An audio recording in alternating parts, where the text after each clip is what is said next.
The Cartoon Network. It's been a long time since I've watched the Cartoon Network. It's been quite a few years since I've tuned into the Cartoon Network. What are they running these days? I'm looking it up. Cartoon Network. What are they airing? Cartoon Network schedule. I need to find this out. What is the schedule for the Cartoon Network right now? Amazing World of Gumball. That is still on the air. Unbelievable. I mean, good show, but God, regular show. All right. Dexter's Laboratory. Courage the Cowardly Dog. The King of the Hill, Bob's Burgers. Mike Tyson Mysteries. It really... What in the heck? This is... Sorry. I was expecting to look up the Cartoon Network. A thing I haven't. That's Adult Swim. I know, that's the earlier stuff. It's all Cartoon Network. It's all part of Cartoon Network. I was expecting to look this up and find a bunch of stuff I wasn't familiar with. Looney Tunes, Wee Baby Bears, Wee Bear Bears. I guess I haven't seen the baby version. Craig of the Creek. I think Craig of the Creek is the only show from this list. Scuffy's watched Craig of the Creek. Craig of the Creek. Craig of the Creek. I think that's the only show that's like. It wasn't a show I had seen when I was watching Cartoon Network decades ago. God, it's grim out there for animation on television, I guess. Welcome to the Video Game Valley. It's a beautiful day today. Perfect 72 degrees out. We're playing Cartoon Network Block Party on the Game Boy Advance. Cartoon Network Block Party.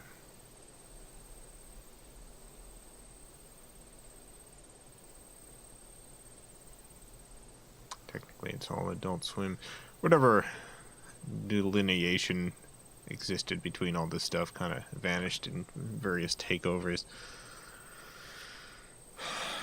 God, I can't believe they're still. Sorry, I was just hoping there'd be a whole bunch of new stuff I had just never heard of. I think the newest show on there that is Craig of the Creek, which is a good show. A great show, even. I'll say it, a great show. A great program. There's so few new things.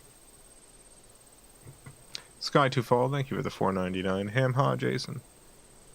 Just wanted to thank you and Vulo for helping make my friend's birthday extra special. Pretty cool son of a gun, you know. Well, I had nothing to do with it. That was all. That was all Vulo. Thank you, though. Thank you. Cartoon Network.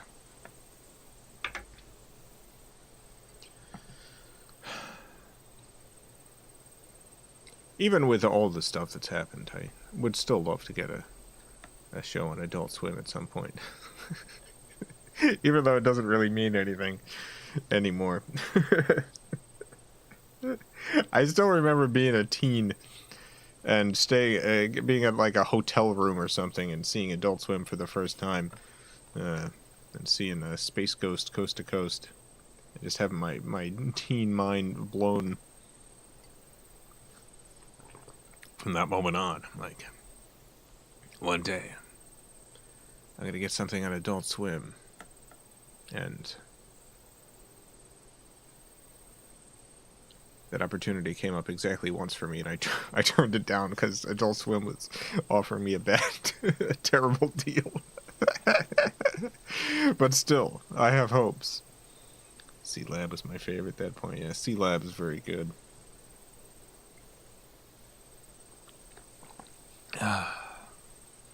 Mustache on or off? Too bad.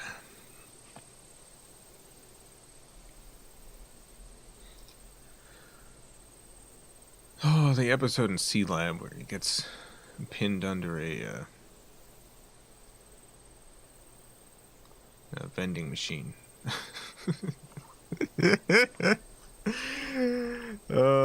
Aqua Teen Hunger Force will always be the quintessential Adult Swim show to me. Yeah, I feel like in my head,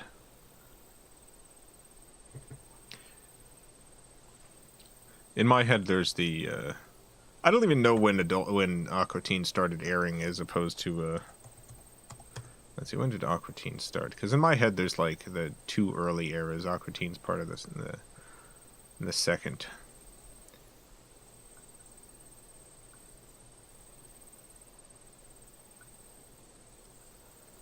When the heck did it start? 2000. All right. And Space Ghost Coast to Coast was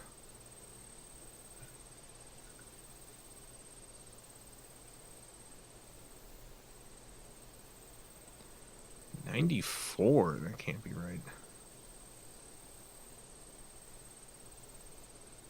Yeah, no, I guess it is right. Yeah, Space Ghost Coast to Coast technically, I guess, predates Adult Swim.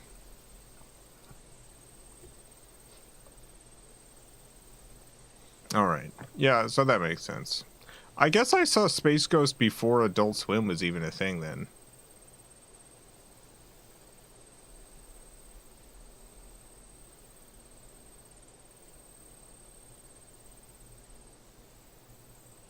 Coast to Coast is how Lazo and Crawford got Adult Swim to happen. Interesting. Yeah.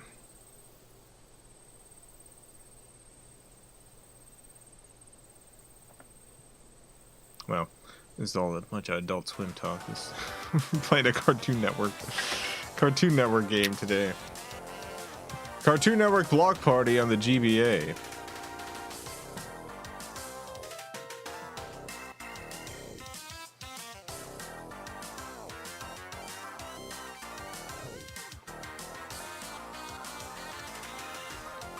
Multiple times I've tried to watch Aqua Teen Hunger Force, enjoyed it, and quit after Banana Dog episode. I don't know what the Banana Dog episode is.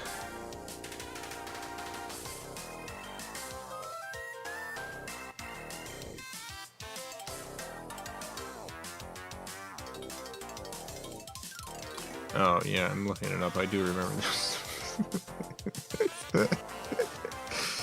Yeah, no, I do remember it. Yeah, alright. I had completely forgotten.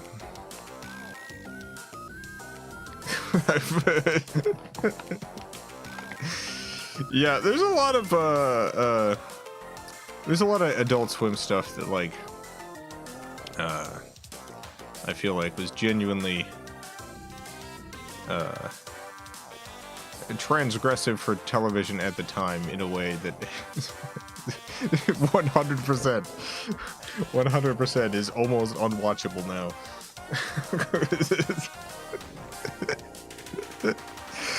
some rough stuff there.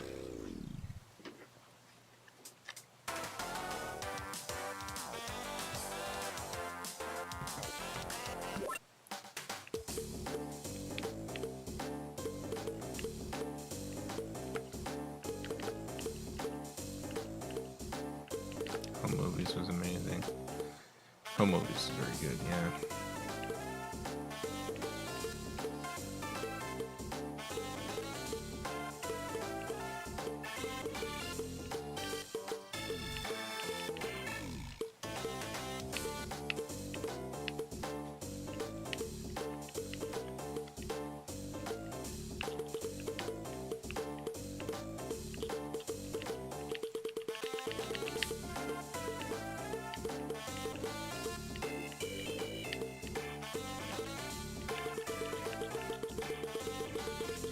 Zachary, thank you for the $5. The year is 2044. FilmCow Corp is now a major media conglomerate that just acquired Warner Brothers and all its child companies, including Adult Swim. Oh. Imagine all the exploitation I would need to do to make that happen. Imagine. Let's start a new game.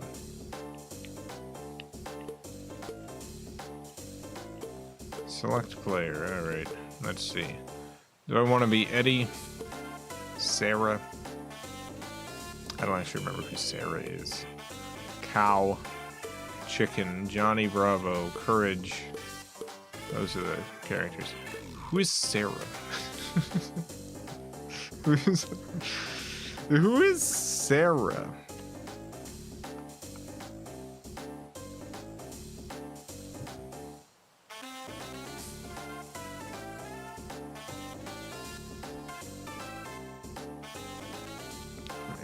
Eddie. Ed's sister.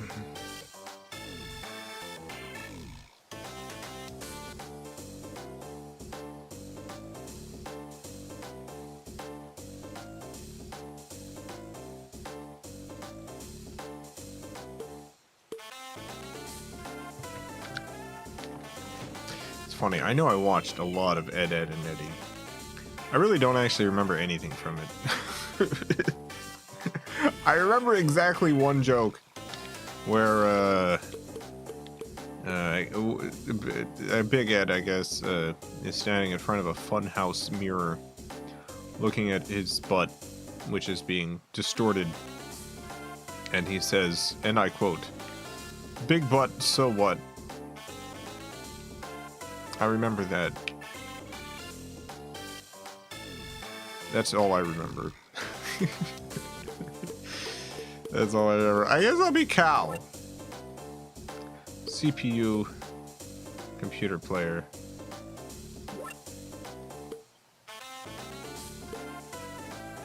Yeah, I guess it'll just be me versus Courage. Let's do a quick play. The Tater Farm, Extreme Cul-de-sac, Planet Johnnywood, Katz's Creepy Castle, Katz, is that the therapist? What is this some other Katz? This can't be the therapist Katz.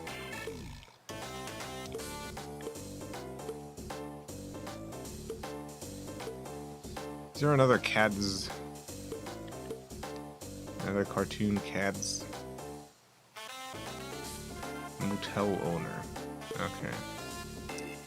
Yeah, Courage the Cowardly Dog is the show I know I've seen but didn't watch, so I don't know any of the lore. Let's go to the Tater Farm. In order to win the Tater Farm board, you must be the first player to collect 4 pork butts. Oh. It said then, but I thought pressing the A button would scroll down. It did not. It moved forward. Dang it.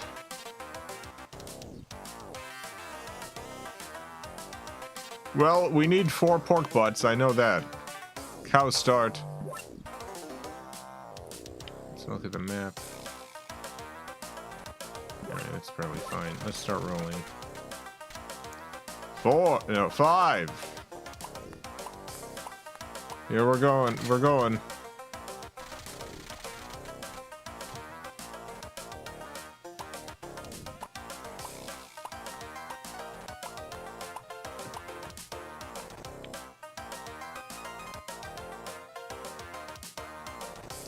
I guess we'll roll again. 7.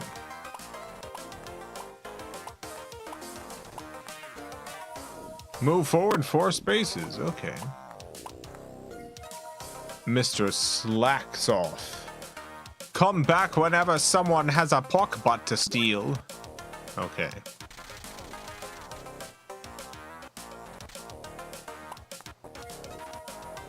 Move back 3 spaces. Yeah. Roll again.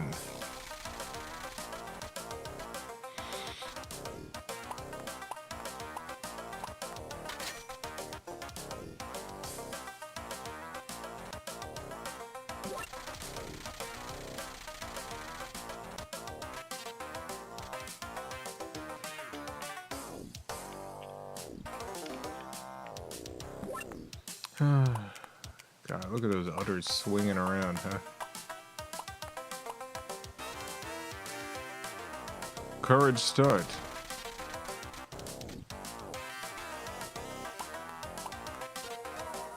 Move forward 4 spaces.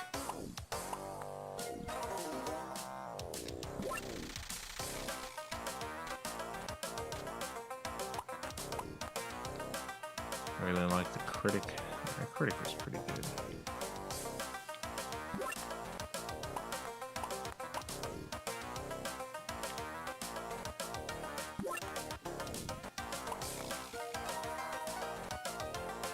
The tater has grown. Great to know.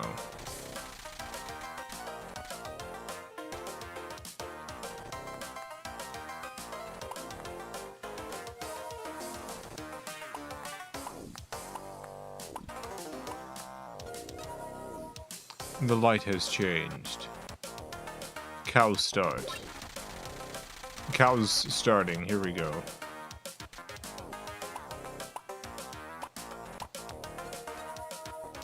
Okay, we gotta come back again.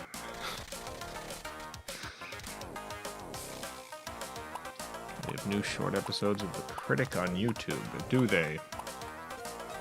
Interesting. How new? How new is this? Webisodes. No, it's just the webisodes from 2000. Available in Shockwave. That's probably not the ones you're talking about.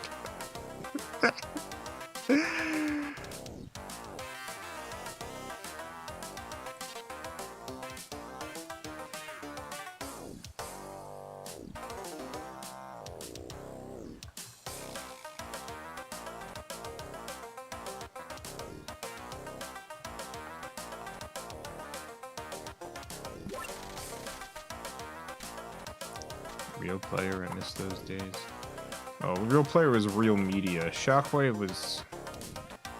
yeah, Macromedia. Oh yeah, no, you sorry, I misunderstood what you were saying. You understand this. I don't miss those days, though. Real Media was terrible. Real Player was awful. Real Player was garbage.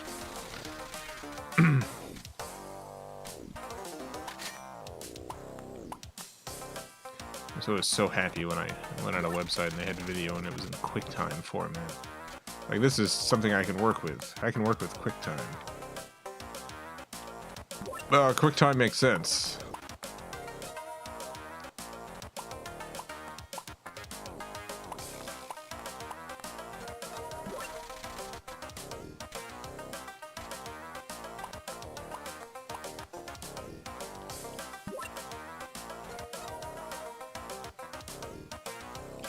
Want a pork butt? Only 50 taters apiece.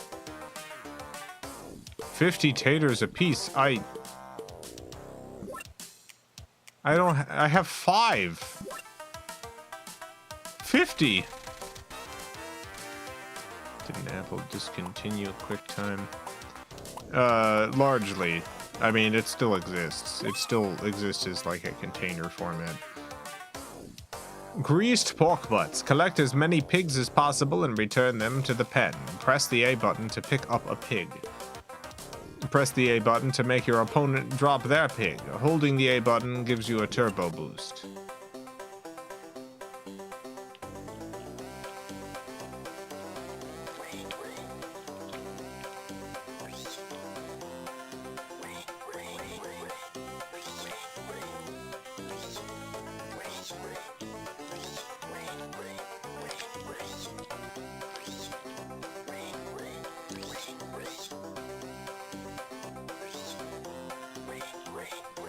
More pigs.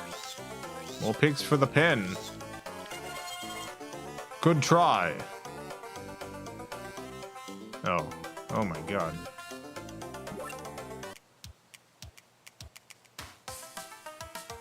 .move files, right? Yeah, I mean... I literally still use move files every day. I'm still using QuickTime. And not like on a legacy computer or anything. It's just like... It's just a regular container format for Mac OS.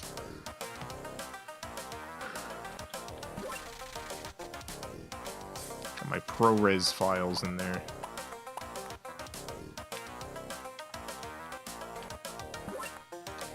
Yeah, ProRes is very good.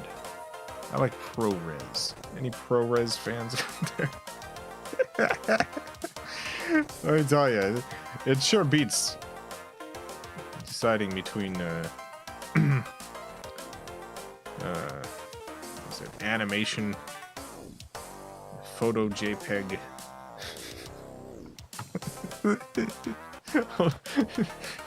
all of these other formats. I don't have 50 taters.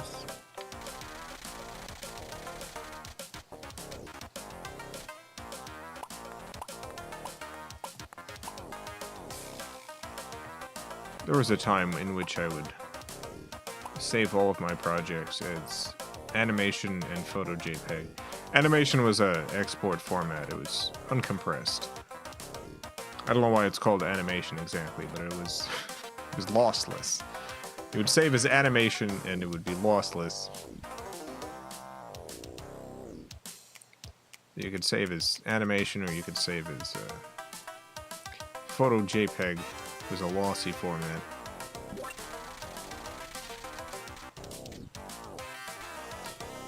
I saved him in both because animation I couldn't play full screen without it slowing down.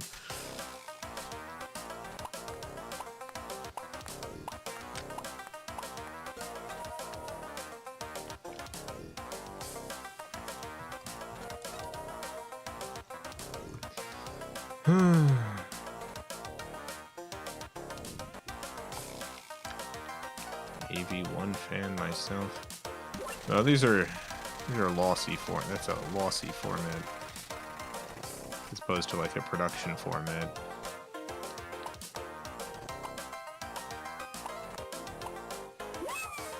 Good for consumer delivery. Use the control pad to aim your slingshot and press the A button to fire a water balloon. If you hit all three,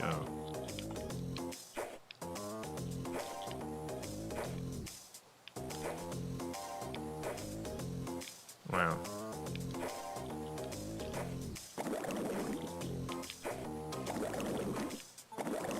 There we go.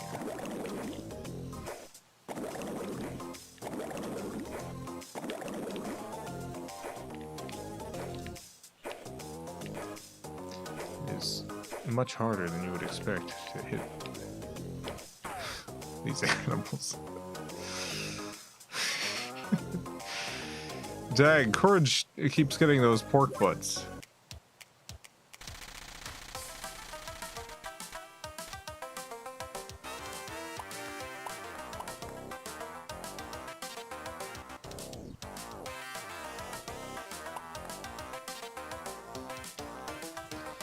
Animation files would be so huge. I've definitely still got some. I've got a lot of my old stuff in animation format.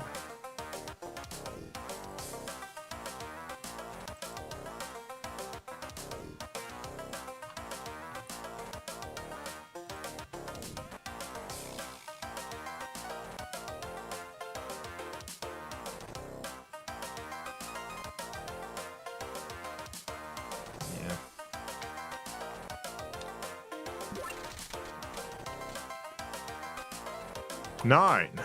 Wow.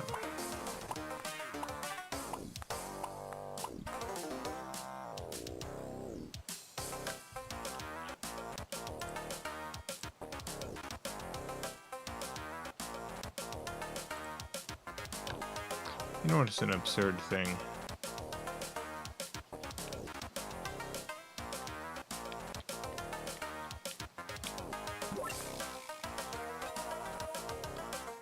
Actually, did did all those animations years ago. I mean, I'm still doing animations every month.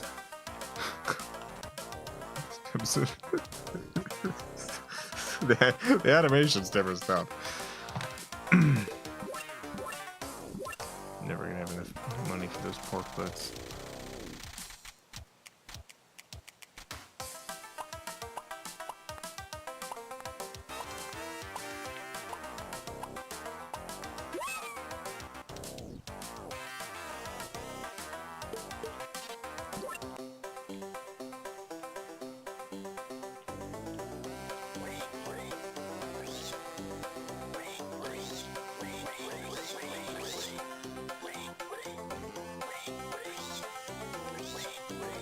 Get him. Get him. I have to win this one. It's very important. What's wild is I'm not even competing against these people. The people you see right here are not the ones I'm competing against. I'm literally competing against an unseen player. Oh.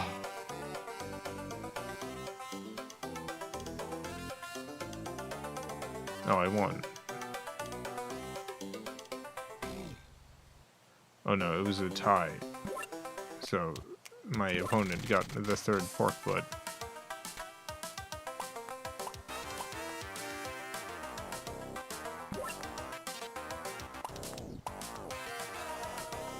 The tater has grown.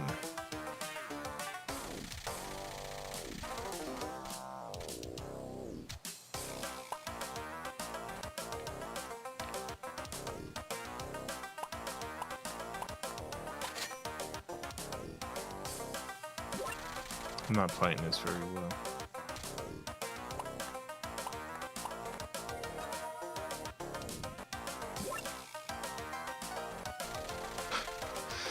I would love to steal a pork butt. It's been a while since I've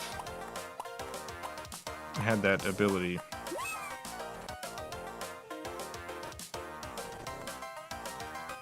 Tag all the zombies with garlic to change them back to normal. If you change all 3 zombies back to normal in the quickest amount of time, you win. A hint, hold the A button to move faster.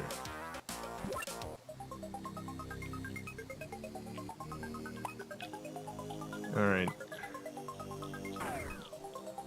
Oh dang it, I was killed.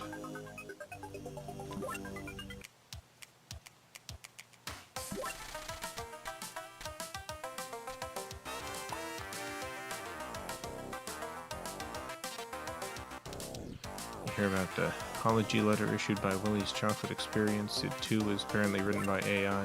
That would not surprise me.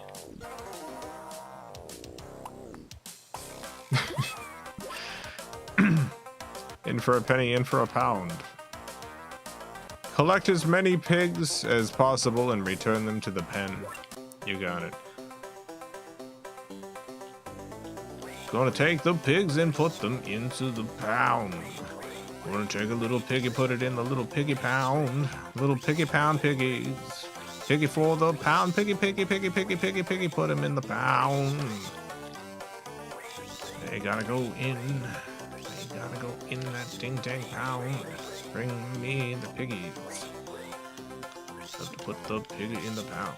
Piggy pound, piggy pound, piggy, piggy, piggy, piggy pound. I did it. Maybe.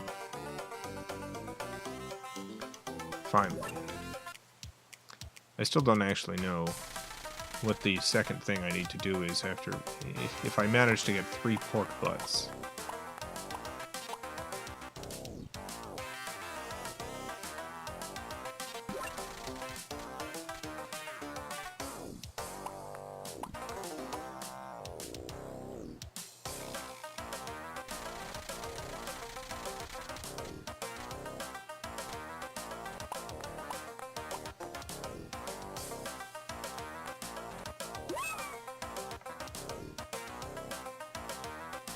Attack all the zombies with garlic. Alright.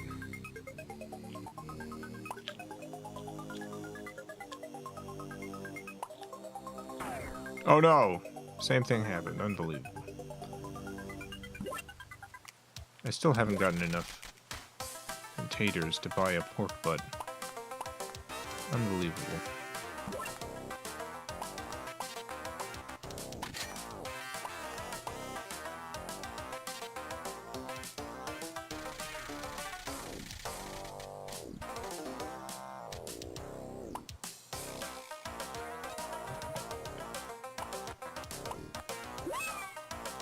Woo!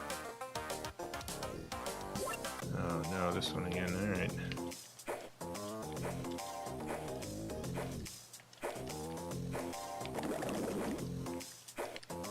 Really shouldn't be quite this hard. How is that not a hit? How is that not a hit?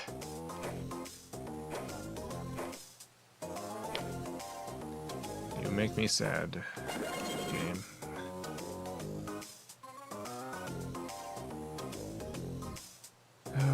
Really? Got another freaking pork butt?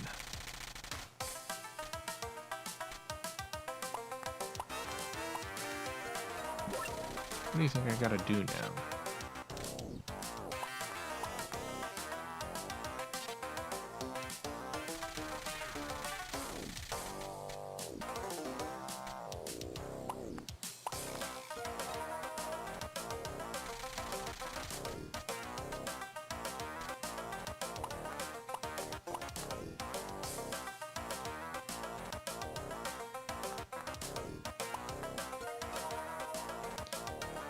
Yeah, you already have 4 pork butts. You can't possibly need more. That's so many porked butts. Yeah, steal a pork butt.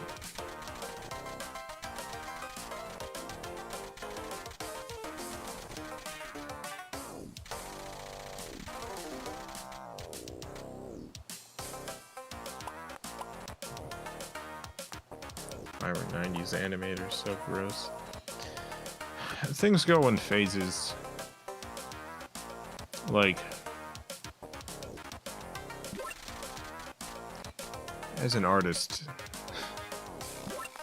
you're influenced both by things things that inspire you, and a rejection of the status quo.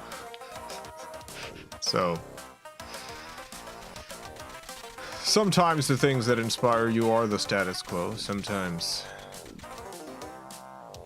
it's super not.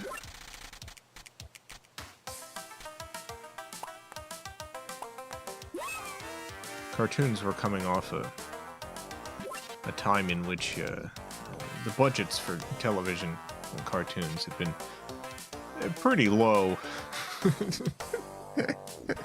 And, you know, there was some good stuff made, but like the animation itself wasn't particularly dynamic.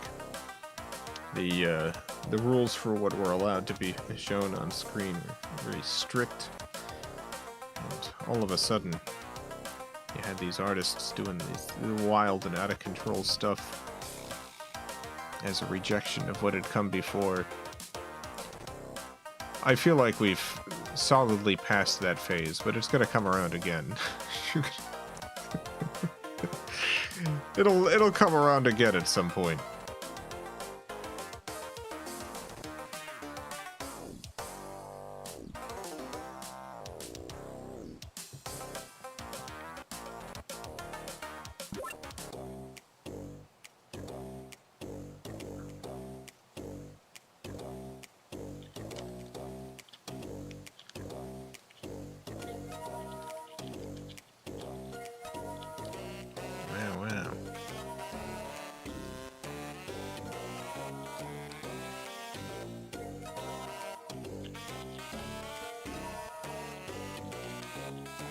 Sucked, never ended. Fashion and music has not radically changed since then.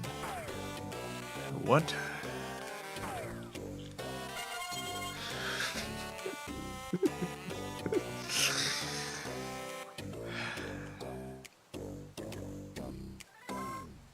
I'm not sure that's correct.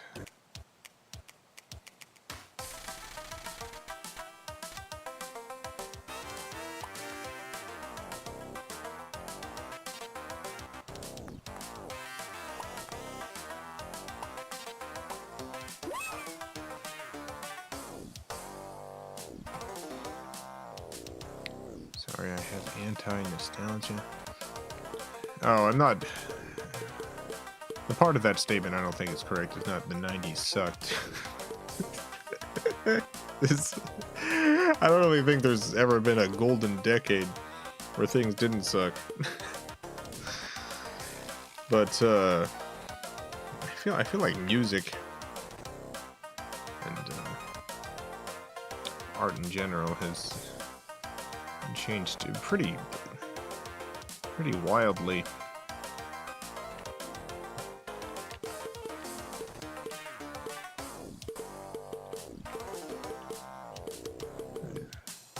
Alright, we're doing the pigs again.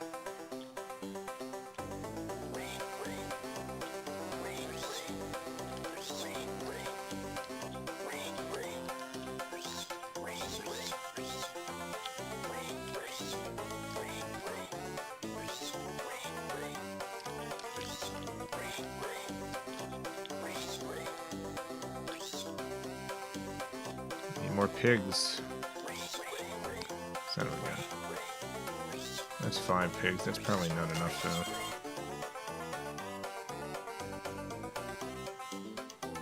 In terms of music, we've not had a radically new genre of music introduced yet. I think you're missing the big picture.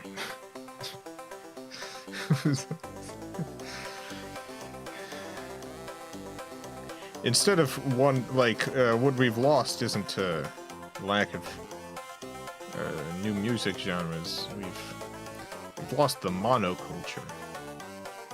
So, like, in previous generations, there would be, like, one genre that would come out and would be the dominant cultural music genre of that decade. What happened after the 90s was the death of monoculture and the splintering of individual genres into fractaling other genres. So we went from like 30, 40 different music genres in the 90s or whatever to like 2,000 now. The big shift was the splintering of everything into so many different components and pieces. It is, in my opinion, it's like fundamentally the biggest change in music and human history.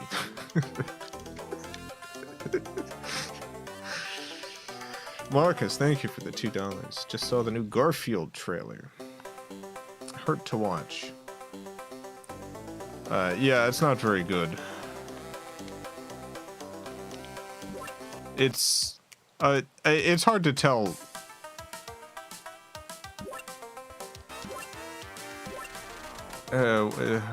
It's hard to tell anything about the movie from the trailer because the trailer itself is poorly edited. It's a poorly edited trailer.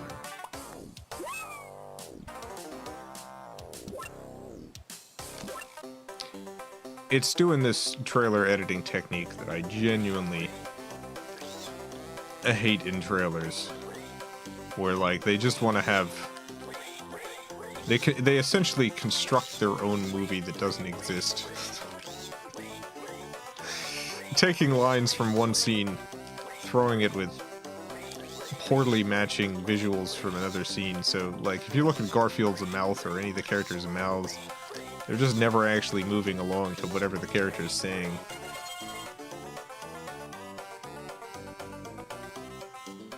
What point did monoculture end?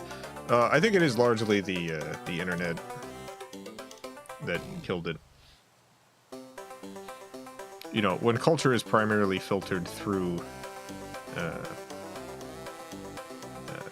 like in terms of like Western culture at least. Filtered through radio, television, things like that.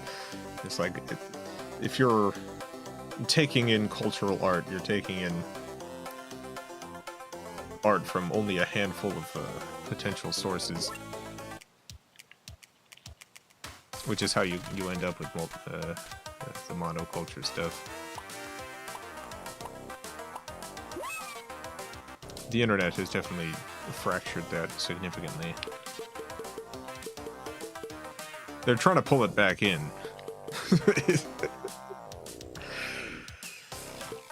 They're trying to monoculture things again, but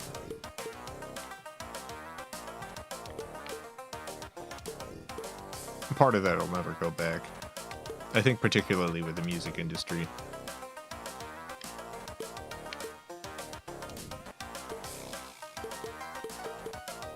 Trying to figure out why we're supposed to care about Garfield's dad and who these new villains are supposed to be. Yeah, it is genuinely a poorly edited trailer.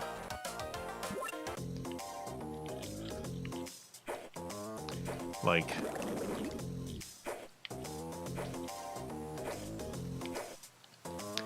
I kind of feel like trailer editing got really good 10, 15 years ago and has gotten really bad since then.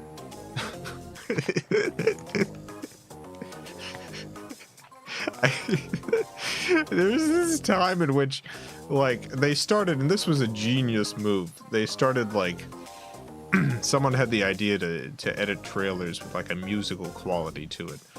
Where, like, you'd have these sounds that would play in a musical pattern. The shots were edited to a beat. It was, like, a new type of film trailer coming out. And there was all these new ideas for how to construct trailers. It wasn't just the sweeping music and the trailer voice guy.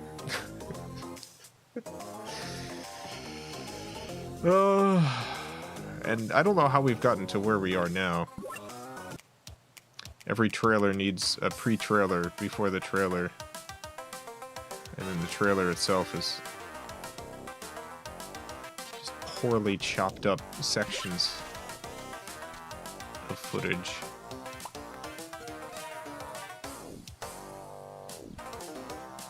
The Tractor Grand Prix is now open. Okay. Courage is about to win. Oh no.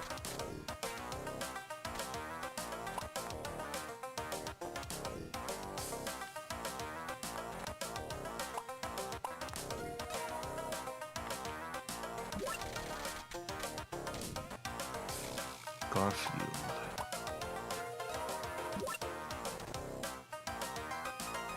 Yeah, I'm definitely not gonna win this one. That's alright.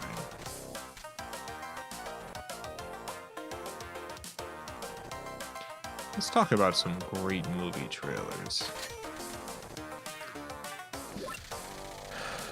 I think it was the first trailer for Mad Max Fury Road.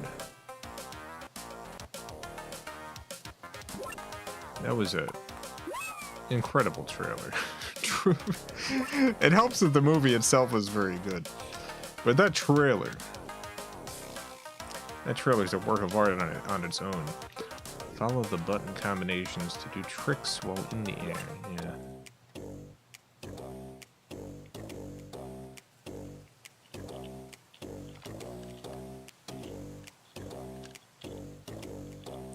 I guess if we're talking about great movie trailers, we can go all the way back to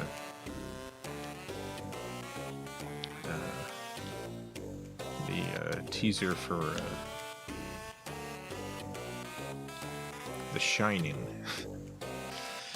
with the elevator doors that open and the blood pours out. What an effective way to sell a horror film.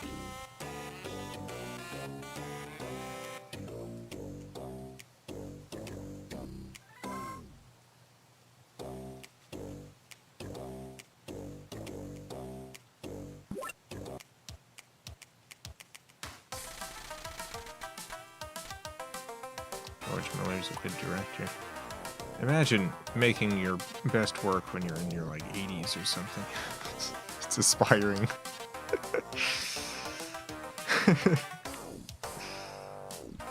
Trailer for Norm of the North was breathtaking. I don't think I've seen the trailer for Norm of the North.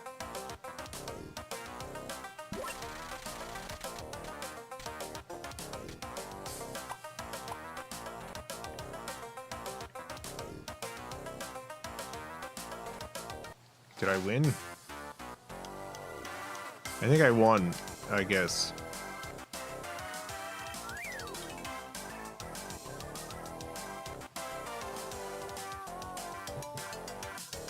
That was a joke. Norm of the North is a bad movie.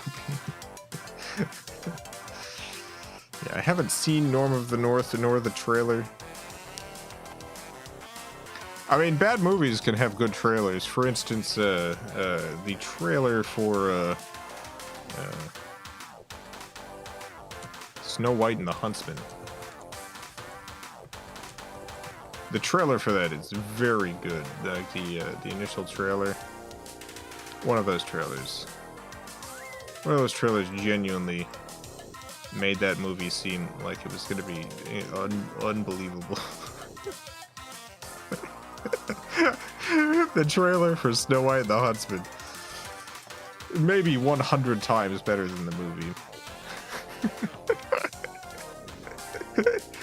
The movie is almost incompetently edited. You know, I'll go ahead and say it. It is genuinely incompetently edited. I couldn't believe it while watching it, like how poorly that movie was edited. Watching it like, oh god. Just trying to get into this movie from moment to moment. It's just impossible.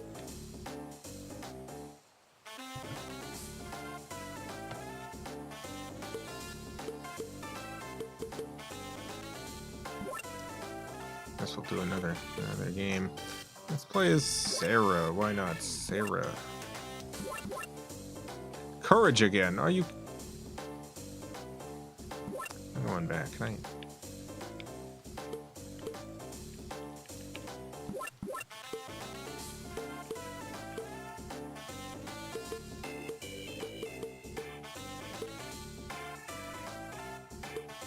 Can I actually?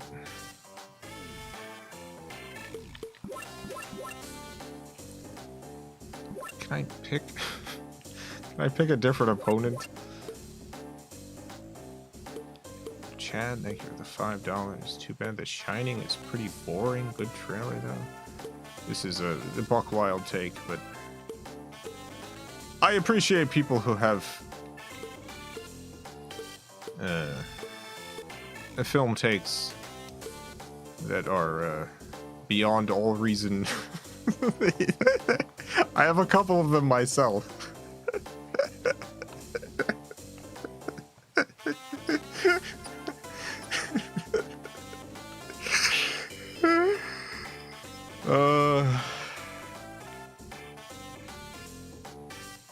Possibly one of the most moment-to-moment engaging films.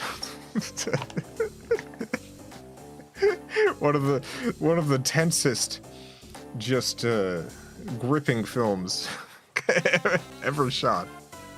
Nothing happens most of the movie. Oh my god, stuff is happening constantly, but it's happening in a the undercurrent is pulling you under sort of way. I really want to go against a chicken. Let's see if this works. Look, any take anyone has in any movie. There's no correct or incorrect takes. Like, there are some incorrect takes. Like, if you say that Stanley Kubrick directed Good Burger, that's incorrect. Stanley Kubrick did not. Would have directed a mean Good Burger, but didn't. But any takes in regards to opinions.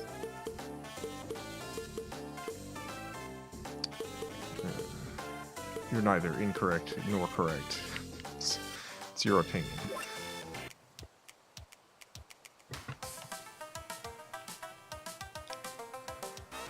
For instance, I wholeheartedly believe that the movie Domino is a masterpiece. And there's not many who would agree with me, but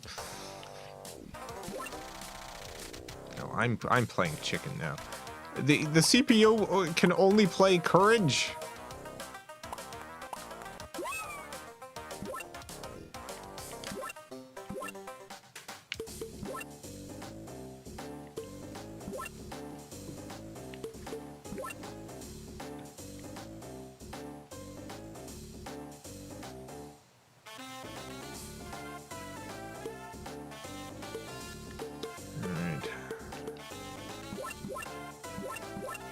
Yeah, we're up against courage again.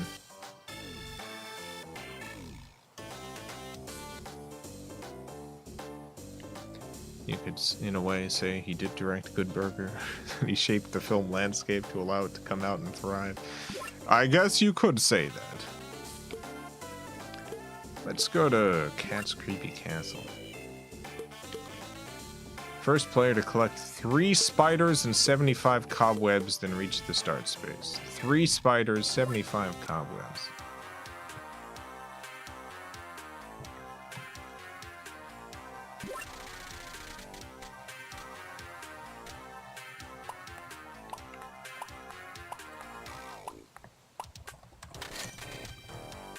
Never heard of Domino? Can you sell me on it? It's about a real life woman, Domino Harvey, who's a fashion model turned bounty hunter. The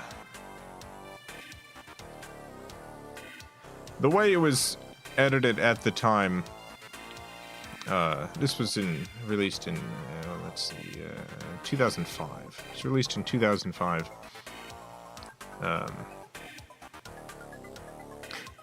The movie is edited in a way that most people, most critics at the time, when watching it, just sort of got a headache.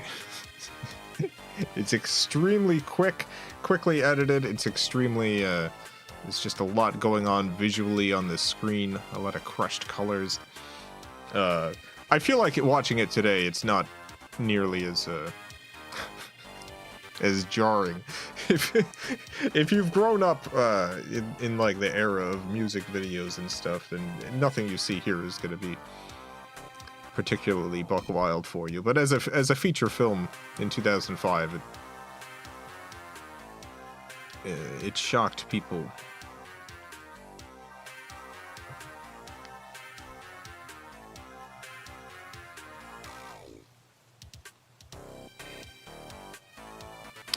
Ebert gave it a positive review.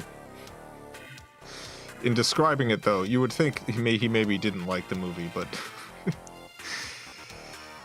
everything happens outside of any reasonable chronology. The story leaps around in time and logic. Subtitles explain who characters are and then later have to correct themselves.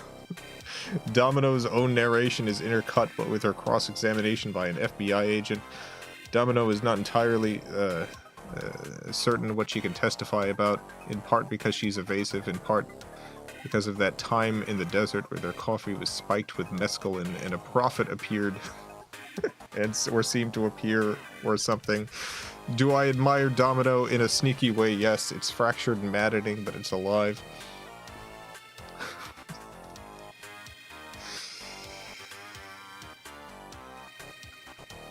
Contains the line, "I'll never tell you what it all means," as if anyone could. Seeking guidance and understanding the movie's manic narrative, I poke around online and discovered one review, the explanation that the movie totally challenges the bourgeois notion of the nuclear family. Oh. That's how the Ebert review ends. The word "oh."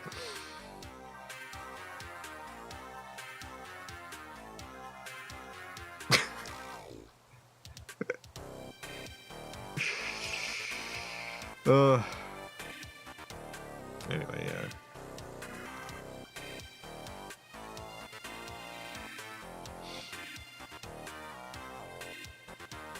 Recommend checking out Domino.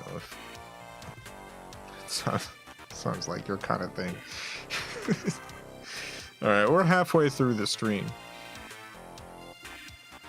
Halfway through the stream, everyone.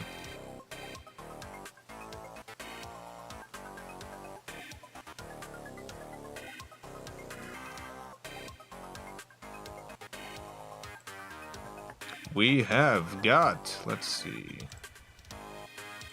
2 birthdays to celebrate today. 2 birthdays.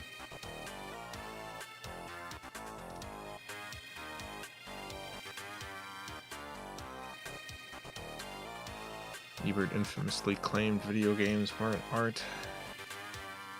There was like, it's weird when this comes up so often because I was a Ebert reader at the time.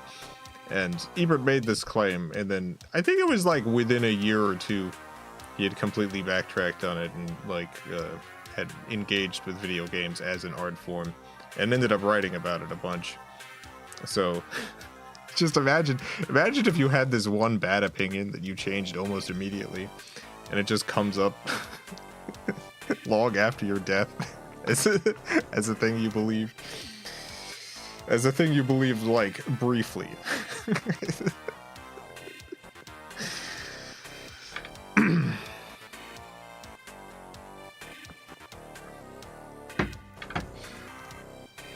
Never played Cartoon Network Block Party. Yeah, this was the game that changed his mind. It was Cartoon Network Block Party. It was unaware he backtracked. Yeah, he had a whole blogs where, like, people had introduced him to... Like, he had never actually engaged with video games, like himself. So his opinion was entirely based on literal, actual ignorance. And he ended up writing a number of blogs about games he had been introduced to and his changing feelings on it.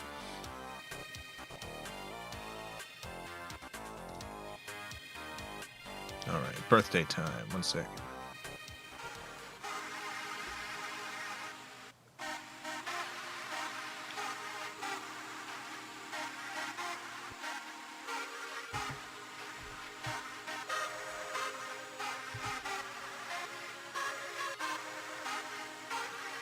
Alright, first up, it is David. Happy birthday, David.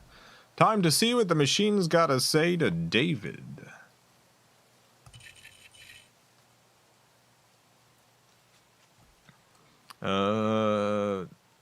Again, birthdays. That's, in and of itself, that's enough.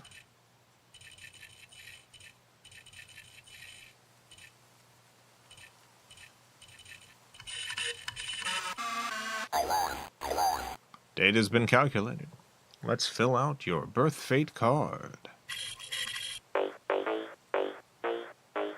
What is your luck number for the year? 67, I guess. 67, how about your letter? Pretty standard. How's the weather? Rainy. Any of this hatch an egg? Oh. We got a poem. Birthday Machine has written a poem just for you. Just for you, David. Here's your poem. Difficult passenger. Crime that slices, crime that advises. Difficult passenger slices and advises. We hold the passenger.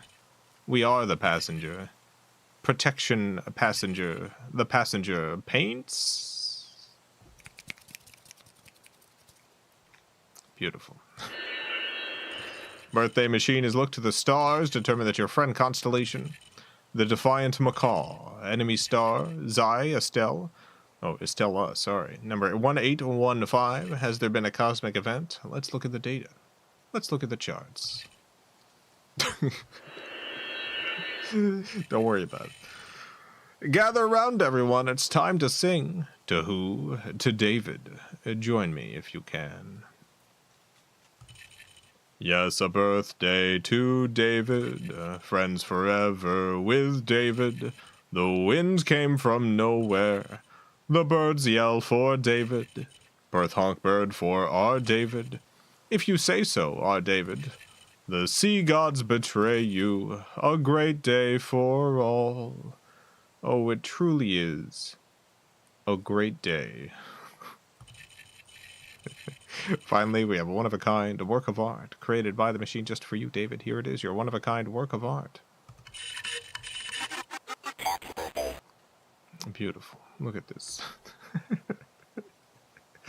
Look at this piece. Classic Birthday Machine. Love it. Happy birthday, David. I hope you have a wonderful, wonderful birthday. And many more. Alright, we got one more birthday to celebrate. It's Derek's birthday. Happy birthday, Derek. Time to see what the machine has to say to Derek.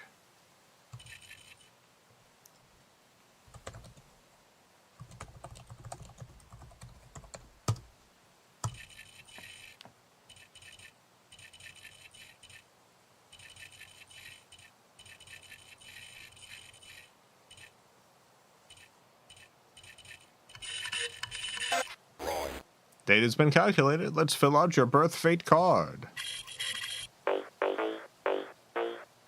What is your luck number for the year? 95. How about your letter? This is a weird one. This is a weird one, Derek. I'm not gonna lie. How's the weather? Okay. All right. Any of us hatch an egg? No. Got another poem. Birthday Machine has written a poem just for you, Derek. Here's your poem.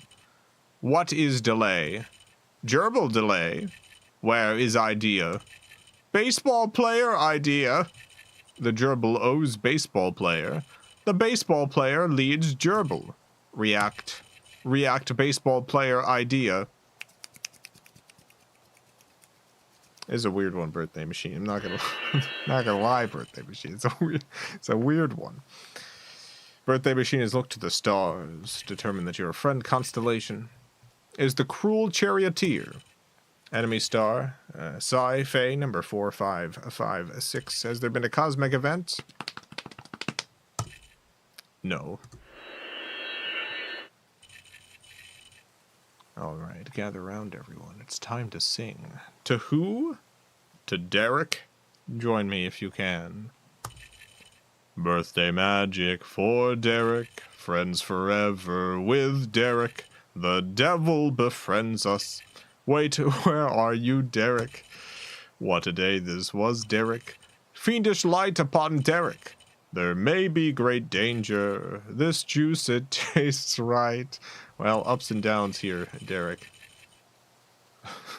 Finally, we have a one-of-a-kind work of art created by the machine just for you, Derek. Here it is, your one-of-a-kind work of art. I love you. Unbelievable. Looks like that fish is eating that snake. I don't know if it really is, but it looks like it. Happy birthday, Derek. I hope you have a wonderful, wonderful birthday. And many more.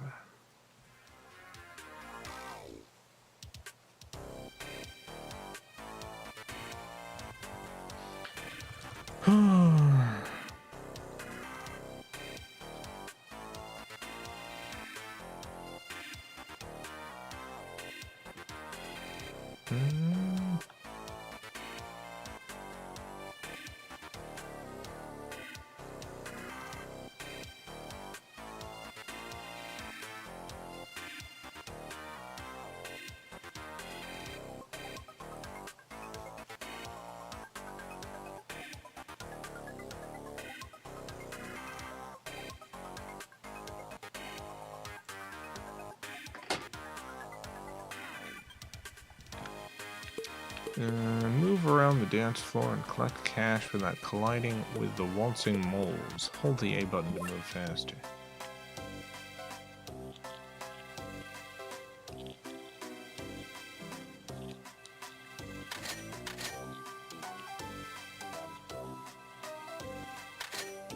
I gotta avoid the moles. I gotta get the money. I gotta avoid the moles. Get the money, avoid the moles. Just your average day. I did not avoid the moles.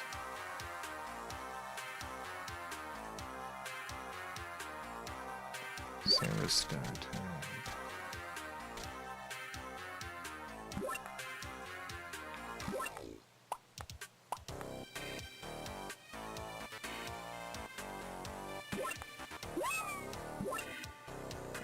Use the control pad to steal your mower around the course.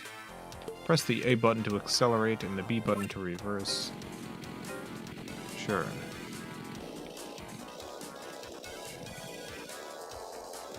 Wow, this control is really bad. Alright. What's everyone's worst film opinion? I'm sure we all have one. We all have an opinion that's we know in our hearts is bad. But alas,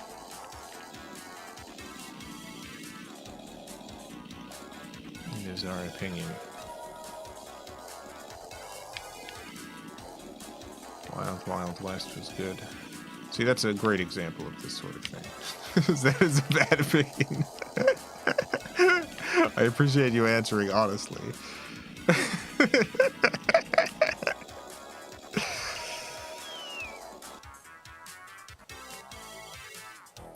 First Wives Club. What is it good or bad?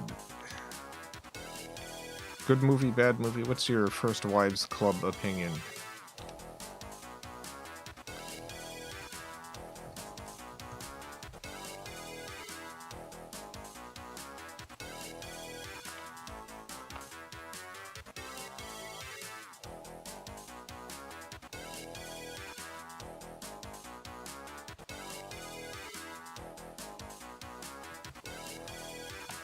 Live action Fat Albert movies also really good.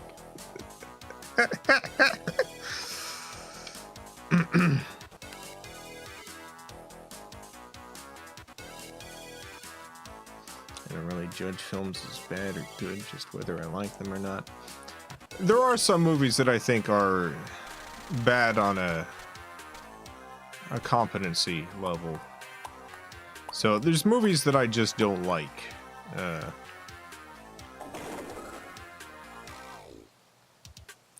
There's plenty of those, and then there's movies like I think the live-action Aladdin movie is incompetently made.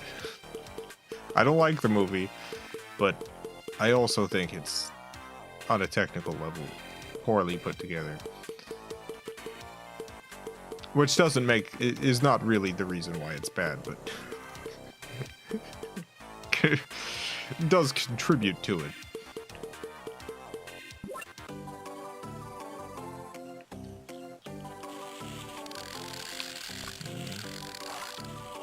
Get some fish. Oh my god, I'm really pulling them in.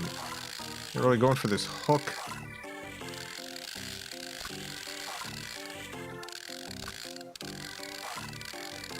'80s Mario movie is fantastic. Did I sink?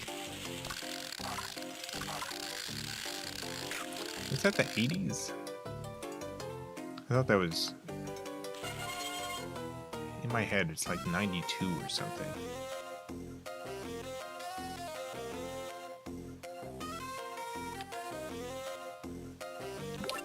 I mean, I do have a deep love of that Mario movie.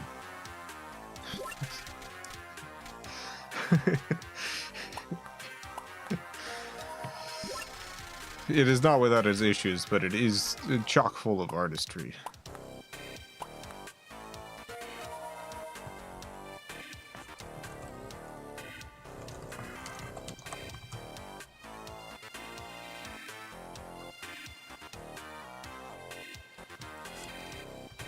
Yeah, 93.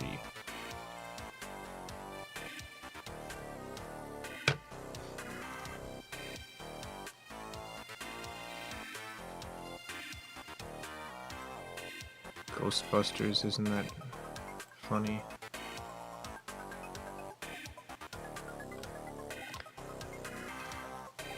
Yeah, it's... Yeah, humor doesn't work for you, it doesn't work. I do have one wrong opinion. I think Waterworld is good. I feel like there's a handful of films that have a reputation of being bad movies because they bombed financially as opposed to because the movie itself was in any way spectacularly bad.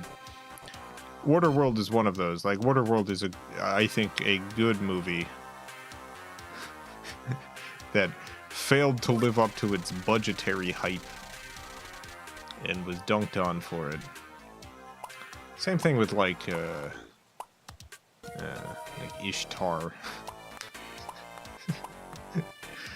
I think Ishtar is not necessarily a great film or anything, but it is far and away not like one of the worst movies of all time or anything. Not anywhere close to being on that list.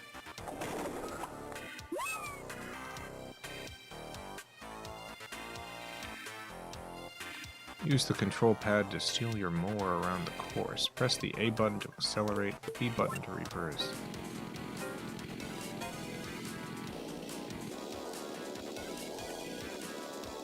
Ishtar is boring, but most people treat it like the Antichrist. Yeah, does not deserve the particular reputation it has. I think if it wasn't for the fact that it was one of the first high-budget studio films directed by a woman, and if it wasn't for the fact that it was a high-budget film that failed to meet its box office goals, I think it would generally be remembered as a forgettable adventure film. Forgettable buddy adventure film.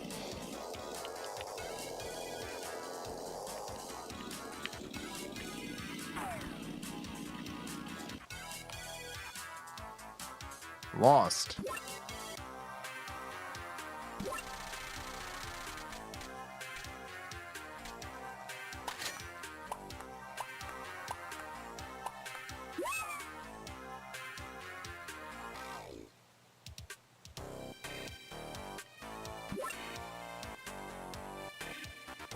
What movie is better than it was originally received?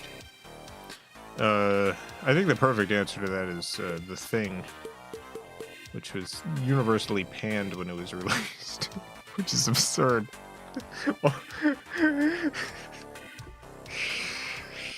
Yeah.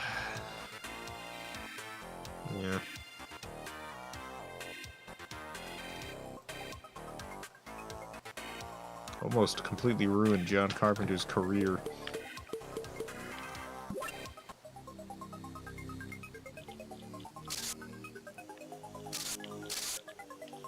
You gotta get some bats. Practical effects in that movie are spectacular. Yeah, that was made at a time in which, like, special effects were taking a different direction. And so, to film critics at the time, they saw that movie and all they could see was older techniques. Not necessarily understanding that the newer techniques are newer and worse. And that the effects in that movie would actually hold up decades later in a way that its contemporary films would not. But yeah, that movie is just absolutely torn apart by critics. Literally one of the best movies ever made. Just spit upon when it was released. I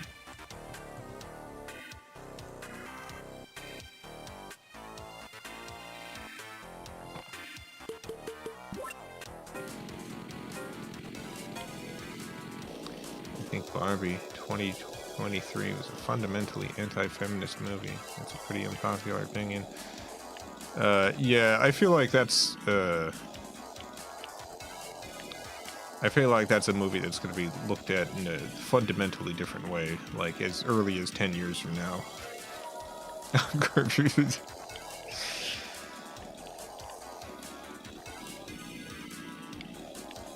I think the critical reanalysis of that film is not going to be particularly charitable. There are many elements of that movie that I had a lot of fun with. The more you think about any of the actual socio-political commentary behind it, the more it kind of falls apart.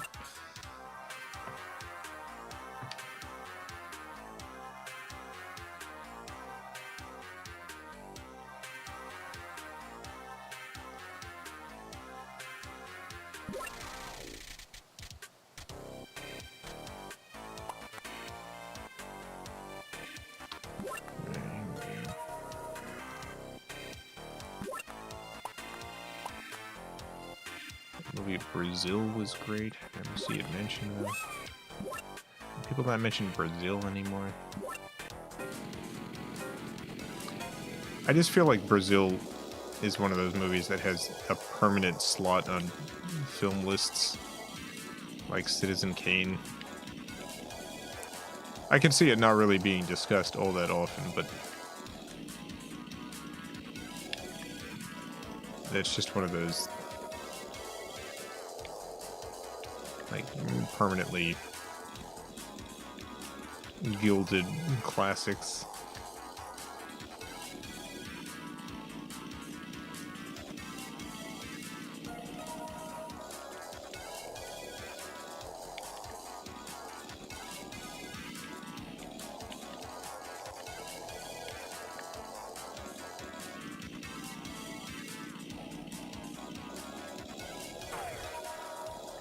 Good job.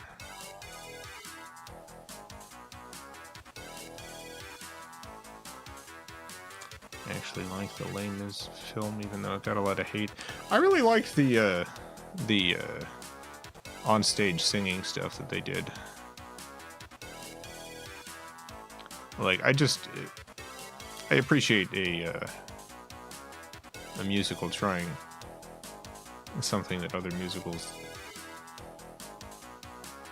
don't do. If you're doing a film, why not experiment?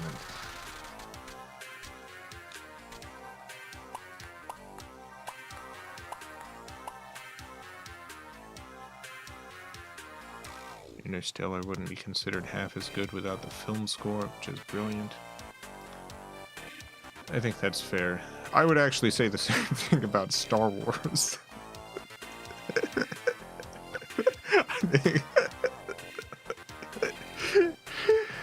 I think there's a couple of films in which the score is really adding a lot to the experience.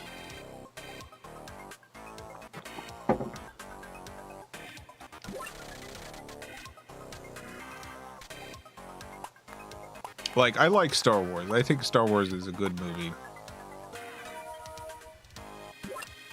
But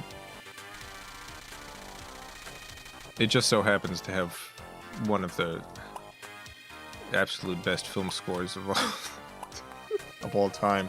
One of the most memorable, just absolutely impactful film scores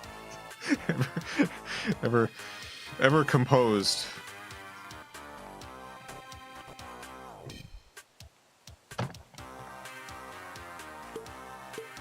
Hard not for it to become a classic after that. Follow the button combinations to strike a pose. All right.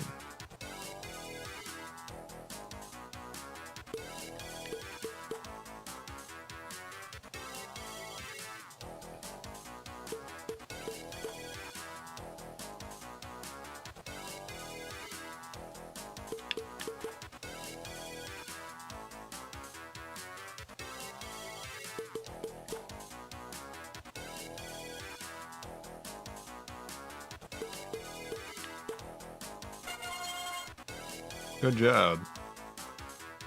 I won.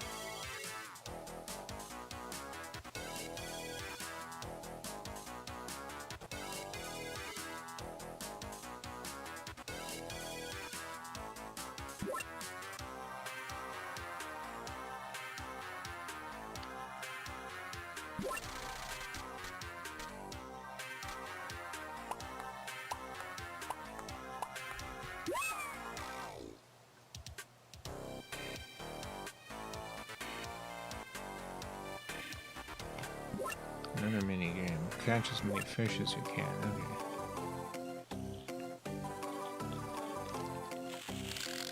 Right. Try to get the fish.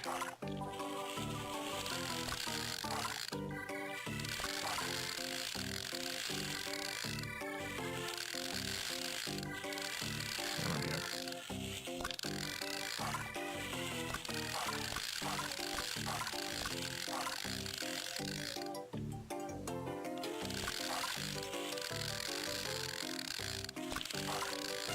10 fish. A tie, unbelievable.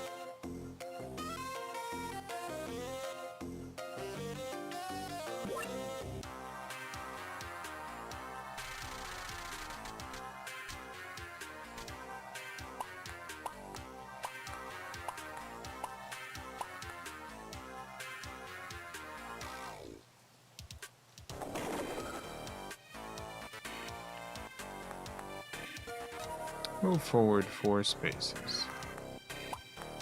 You got it. That's not me. That's a different character. I'm not doing anything. Move around the gym, collect cash. Alright.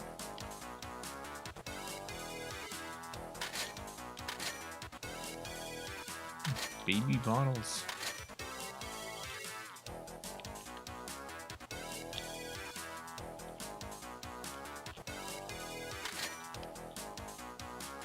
Oh god.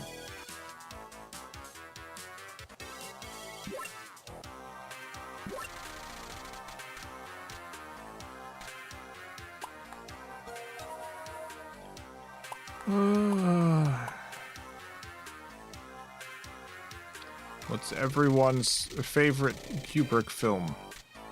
Stanley Kubrick. What's everyone's favorite Stan Cube film? Of all of Stanley's movies. Which is what your favorite one?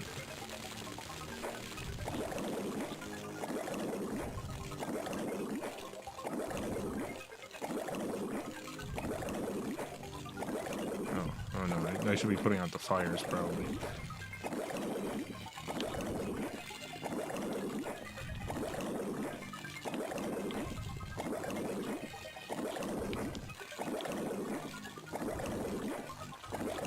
Strange 2001.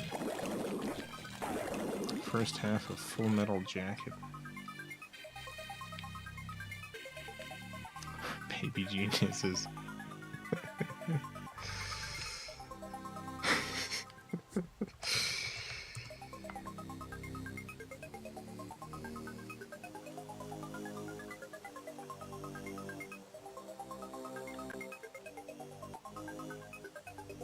Anyone gonna say Lolita?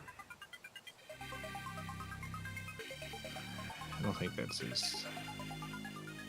Yeah, is anyone gonna say Lolita? I don't think that is his best film.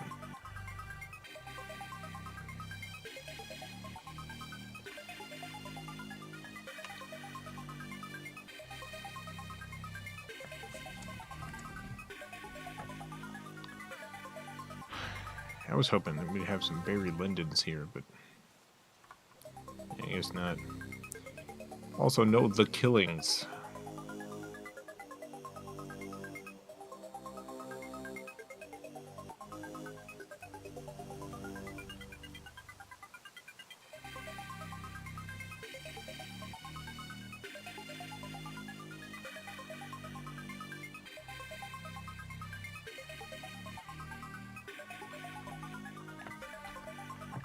No Eyes Wide Shut, I see.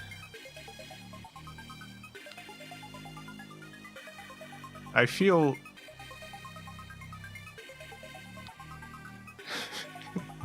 here's one of my film opinions.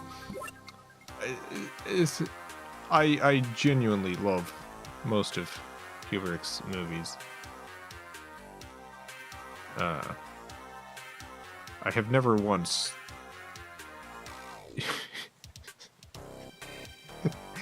had any kind of fondness towards Eyes Wide Shut. Like, not just that I don't like the movie, it's like I have a hard time understanding why it's good.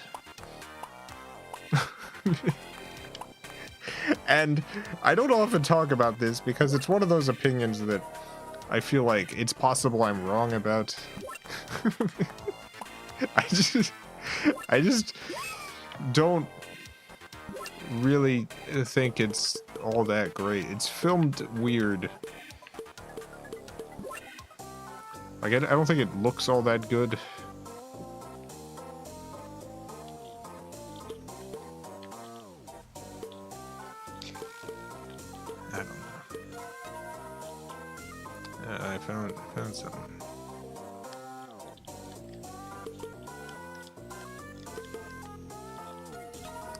Yeah, one more player to find. Alright.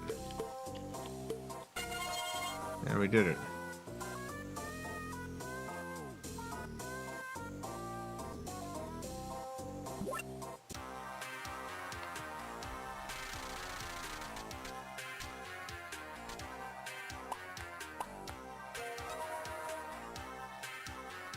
Anyway, if you haven't seen The Killing, that's one I do heartily recommend.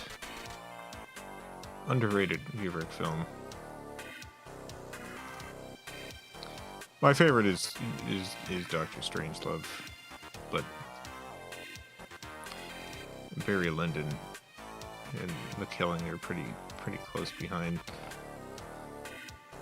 Doug Walker said Eyes Wide Shut was one of his favorite films. That might finally push me over the edge into accepting that I think it's a bad movie. This might seal the deal for me.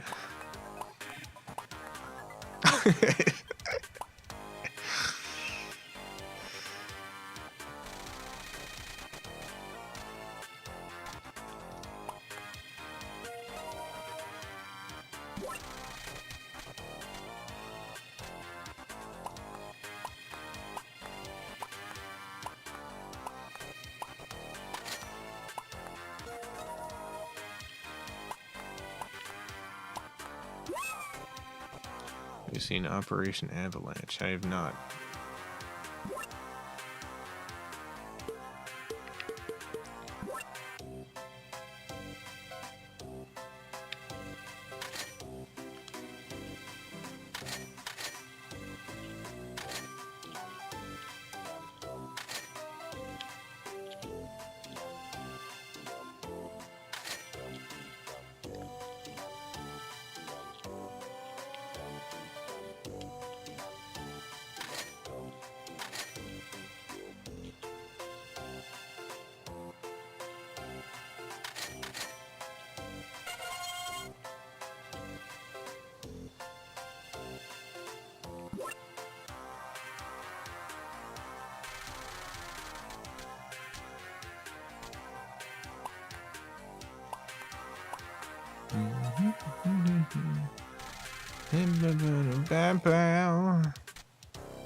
I feel like this game largely doesn't work as a game. It's got some good sprite work, though. Competent music. I feel like this is one of those games I wouldn't know was a bad game when playing it as a kid, and that's not a bad position to be in as a game. Children playing you and enjoying the experience.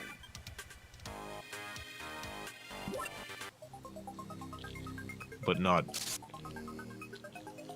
super enjoying it.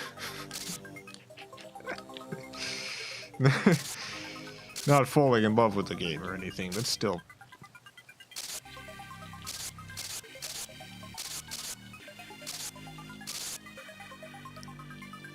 game was made for long car rides. Yeah, it's definitely a car trip kind of game.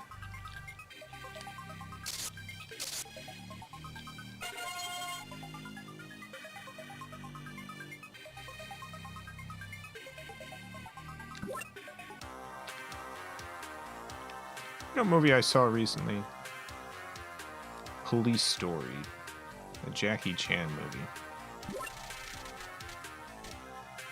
The directing in that film, unbelievable.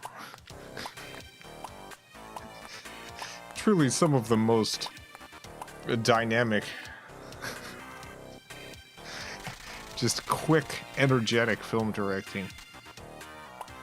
Movie from that era, just unbelievable stuff. It does suck. Jackie Chan is turned into who he is today. But God,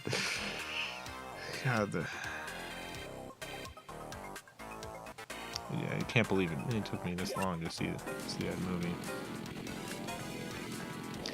Old kung fu movies with crazy choreography and videography. I feel like even amongst like like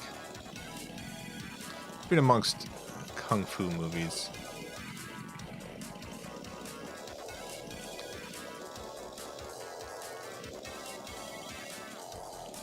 Jackie Chan thinks his son should get death sentence for smoking weed. Oh yeah, Jackie Chan. Jackie Chan is gone full on authoritarian. He's like, oh, he loves authoritarianism. he's super duper into authoritarianism. I cannot control this car. This is unbelievable.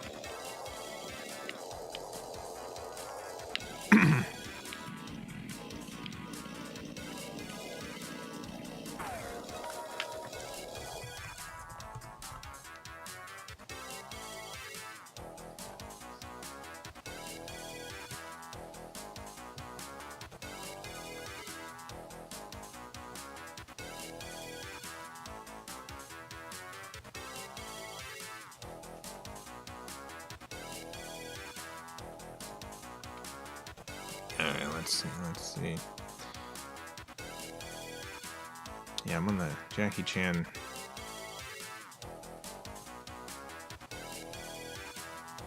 Jackie started talking smack about the Chinese government. He got locked up right next to his son.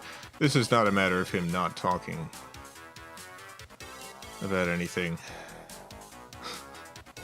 Around the handover of Hong Kong in 1997 from the United Kingdom to China, Chan's politics gradually shifted from a pro-democratic to a pro-Beijing stance.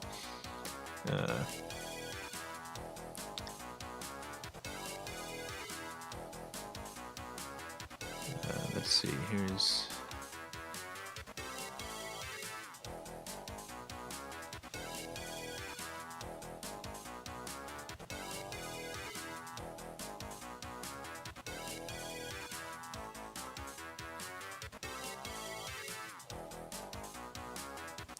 In 2009, Chan was named an anti-drug ambassador by the Chinese government, actively taking part in anti-drug campaigns, supporting President Hu Jintao's declaration that illegal drugs should be eradicated and their users punished severely.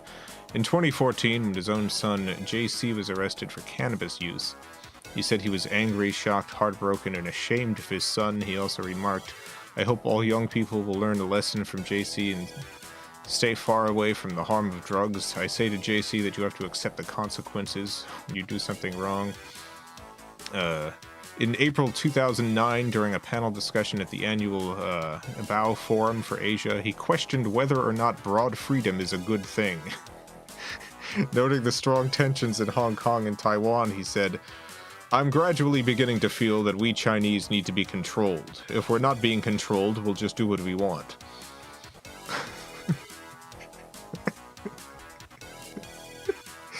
In December 2012, Chan caused outrage when he criticized Hong Kong as a city of protest, suggesting that demonstrators' rights in Hong Kong should be limited.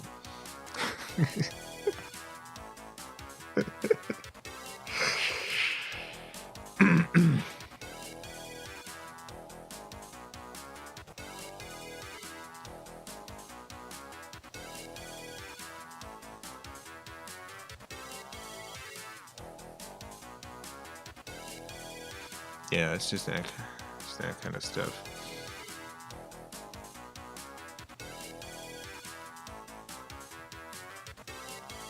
There are plenty of artists in China who absolutely keep their mouth shut about stuff or put out vague public statements in support of various things, specifically to avoid the often shadowy repercussions of siding against the government. This definitely goes beyond that. This is someone who genuinely believes in the good of these authoritarian systems of control.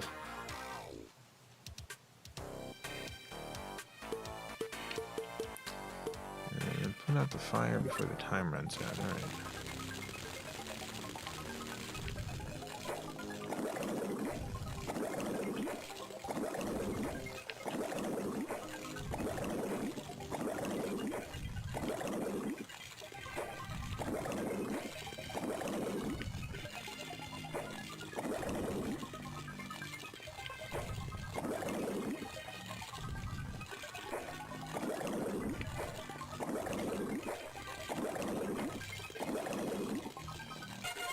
Good try.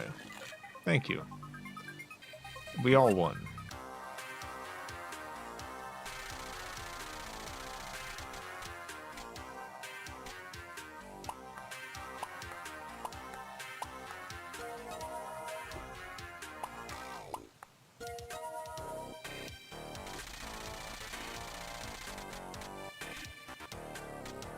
It's not a very well-built fireplace.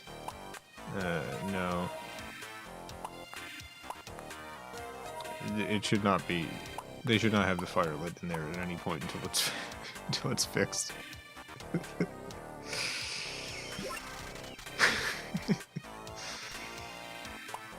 So Jackie Chan sucks, huh?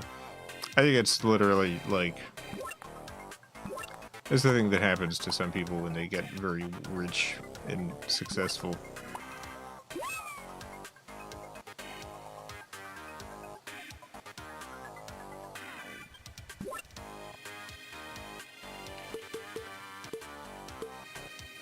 They just,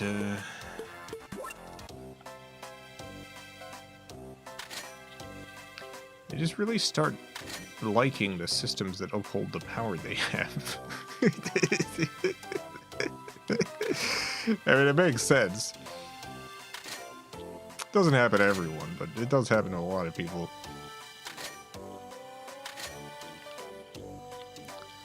I don't think it's a... I don't think it's a coincidence that he made his, oh god, best art when he didn't have those opinions.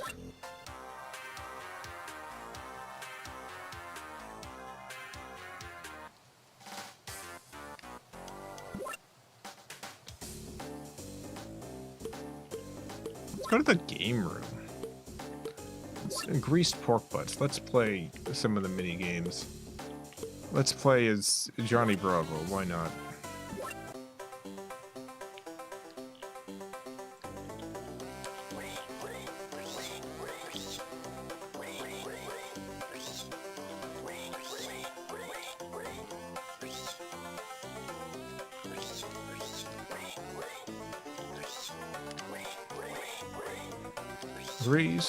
Greased pork butts. Greased porky butts.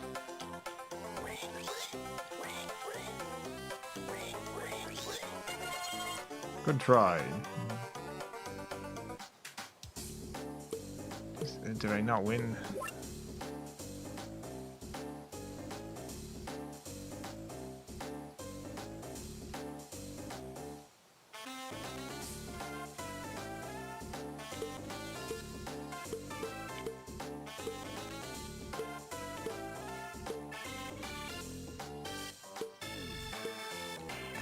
No actual martial arts or fight choreography in movies anymore.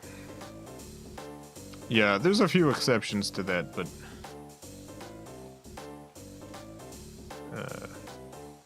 as a large component of action movies, it has largely disappeared.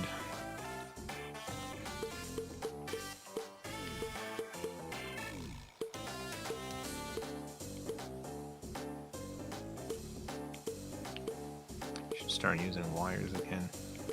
Absolutely. 100%.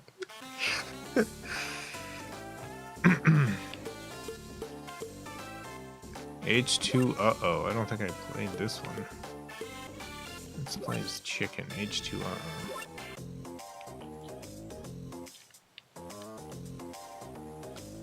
Oh, I see.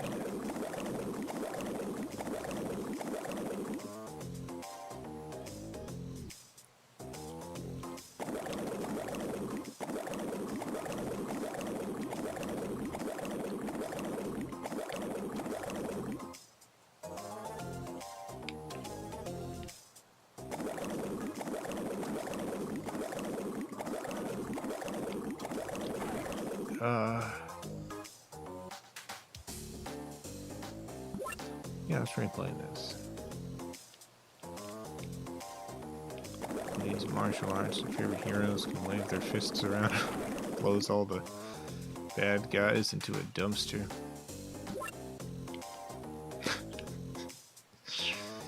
How many years do you think it'll be before the film industry catches up to the audience fatigue on superhero movies?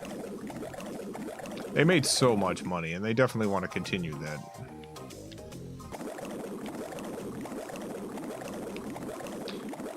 I actually feel like audiences would be fine continuing to watch those movies forever if they were good.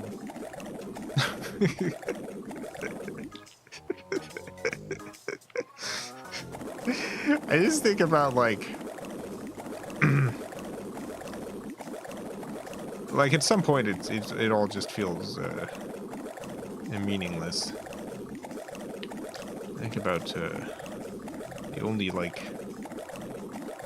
thing I really remember about the movie Iron Man 3 is when he had lost his suit and he had to home alone some traps together.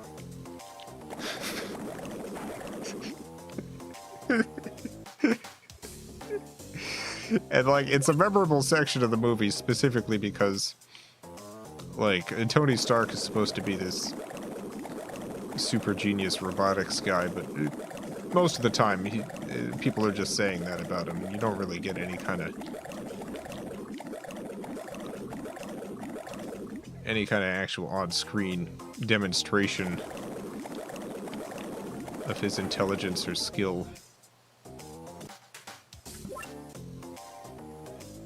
So I do remember the one moment in which you actually do get a demonstration of that, and it's good. Did build that suit out of scraps in a cave.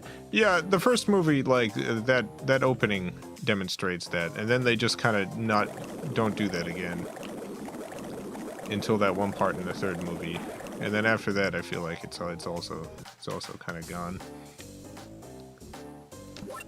Although the scraps in a cave part feels a little bit maybe too movie magic to genuinely feel like a demonstration of intelligence.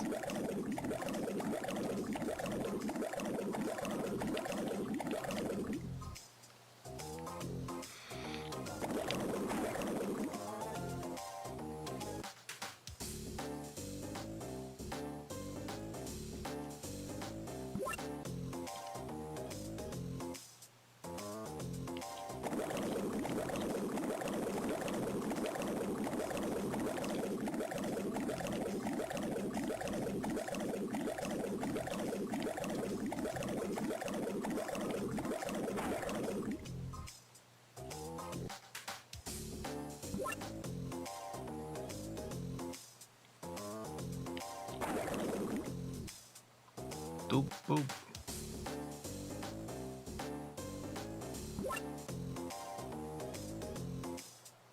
He gets a few moving things and floating screen montages, which are not great.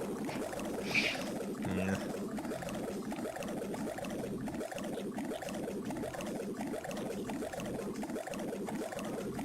What I think could really bring superhero movies back to the public consciousness is they make a dog welder movie. We need dog welder.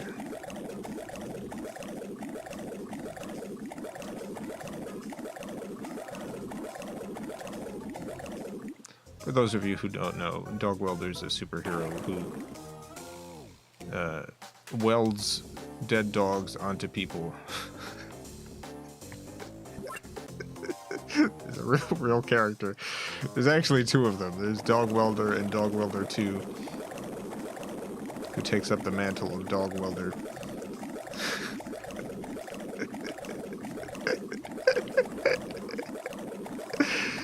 That's a villain. He's a hero. Dog Welder is Dog Welder's a hero, baby.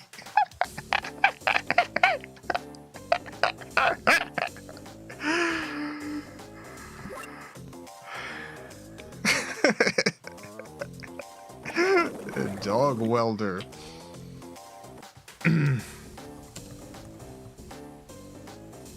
Dog welder. Dog welder 2.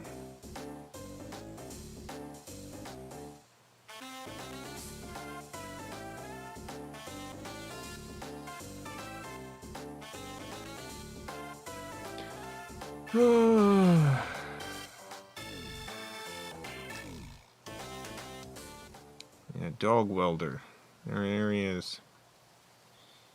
Member of Section 8.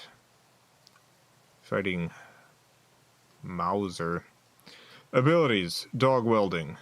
Other characteristics: has a strong compulsion to weld dogs to people's faces. Weapons: dogs. Dog welder welds dogs to people.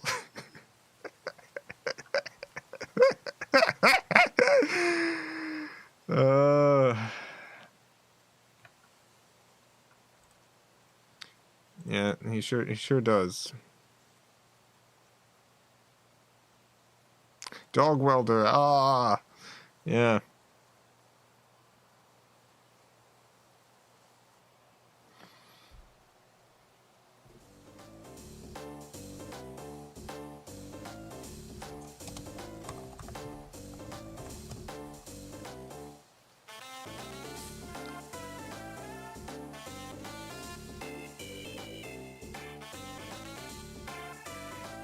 Anyway, hey, they should make a dog welder movie. A whole dog and a face. The whole dog. An entire dog.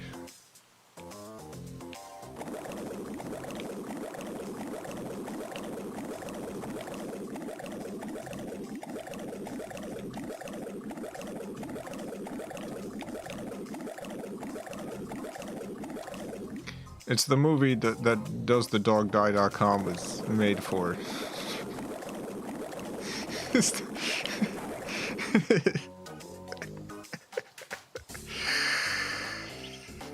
Answer: yes.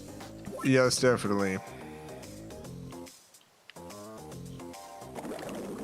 No doubt.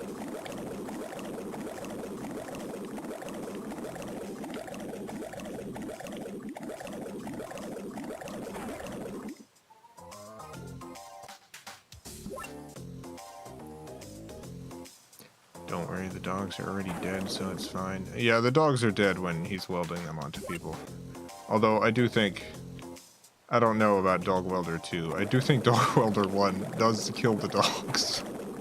To get the dead dogs. I think he murders dogs.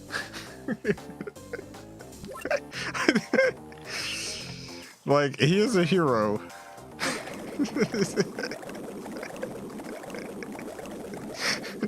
A hero who goes around murdering dogs. I genuinely would love to see what the American film industry can do with this concept.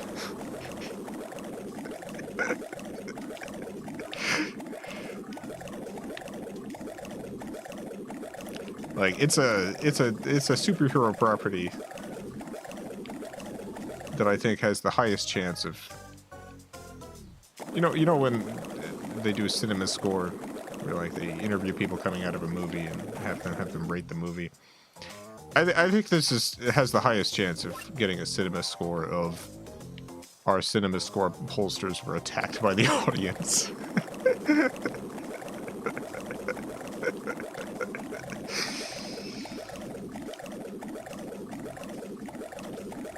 Oh, well, their 2 wiki page abilities even better. Is it now?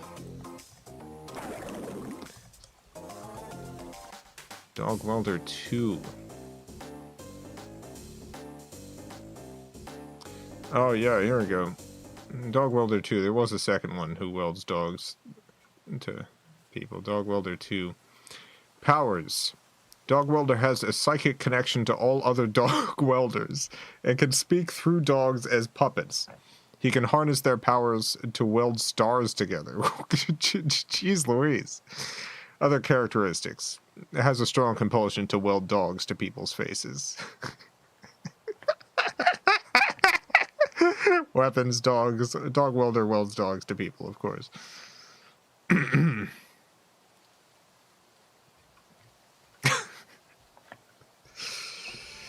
Dog welder.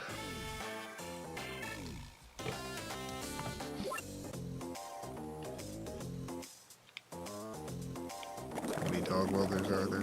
Unfortunately, there's only two. There's only two dog welders. I mean, it's very good that there are more than one. It's very good that this is one of those superheroes that really needed someone else to take up the mantle and continue things. But I think it's time for there to be a third dog welder.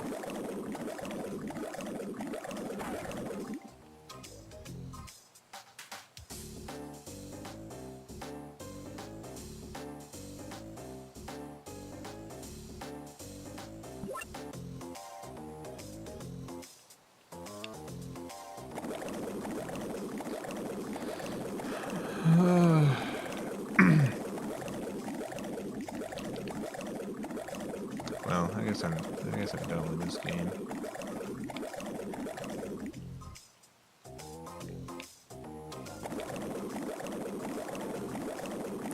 How did you find out about dog welder? At some point, I was just going down a rabbit hole of weird superheroes or obscure superheroes. I found a bunch of interesting ones that I had never heard of before, but most of them I've forgotten. It's impossible to forget Dog Welder, though. Dog Welder is, at the very least, one of the most memorable heroes. You will not forget Dog Welder.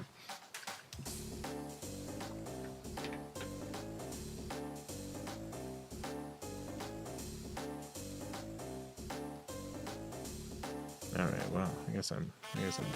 Special thanks to the FilmCow Patreon supporters. Greatly appreciate the support. The list has still not been updated. Apologies. It really super duper will tomorrow.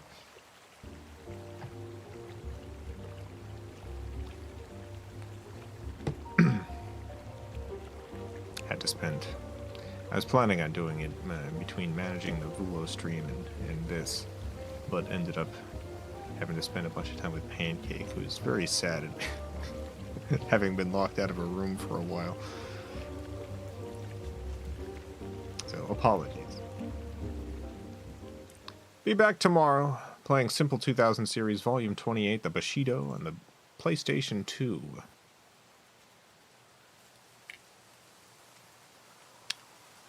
Flesh doesn't weld, it melts. Well, that's why Dog Welder is a superhero. It has super abilities, such as being able to weld a dog to someone's face.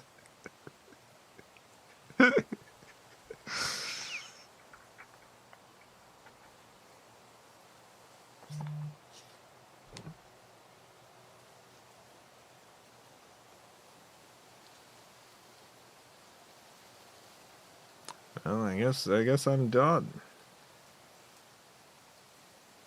I guess that's it. Thank you all for tuning in.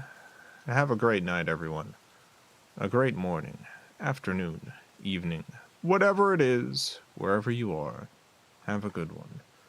Farewell, everyone. I love you all.